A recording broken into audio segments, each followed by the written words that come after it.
Okay, this is the review.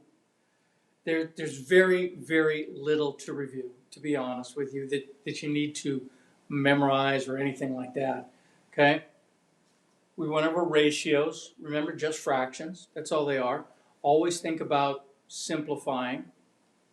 Proportions are just ratios that are equal to each other. We use them to find missing numbers. Okay? Remember, so if I have, 5 over 10 equals x over 50, we cross multiply to solve for x. Okay? Maintaining their equality. Similar polygons. Remember, when two polygons are similar, the angles that correspond have to be equal.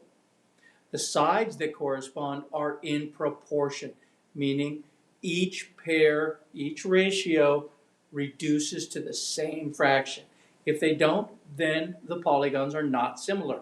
Yes, there'll be a question like that. Okay? Similar triangles, special types of polygons. If you have two triangles, you can show that they are similar using the angle-angle postulate.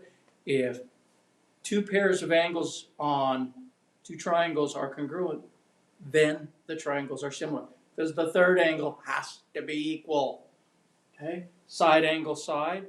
Two sides, pairs of sides are in proportion, and the angle that each of those form on the triangle is equal. Remember, angles are equal, sides in proportion. And side, side, side, meaning you've got two triangles with three sides on each of them given to you. If the corresponding pairs simplify to the same ratio, then they are in proportion. Okay? Remember the scale factor, very important for all of these. The scale factor is your key to finding missing sides. Okay? Find two sides. Okay, so if you get two polygons and you're asked to find missing sides, find the two sides that correspond that both have numbers, set them up as a ratio, simplify them. That's your scale factor. Okay, and we use that to find each pair. And that keeps coming back. I left this up for the back half of the chapter. This is important. Being consistent in your setup. As long as you are, you're usually going to be okay. The math errors we all make are going to happen. Okay, it's the nature of the world. But if you set up your proportions consistently, I'm going to put this one over this one, or this one over this one. However you choose to do it, follow through for each member of the proportion, and you're going to be okay. Okay? And finally, the last couple of sections dealt with proportional parts. And once again, there's no one way to do it, but this is your key. Being consistent. Whether they're parallel lines cut by transversals, whether they are parts of triangles, okay? Whatever. The proportional parts, that's easy for me to say. The proportional parts set up correctly, you're going to be fine. Okay?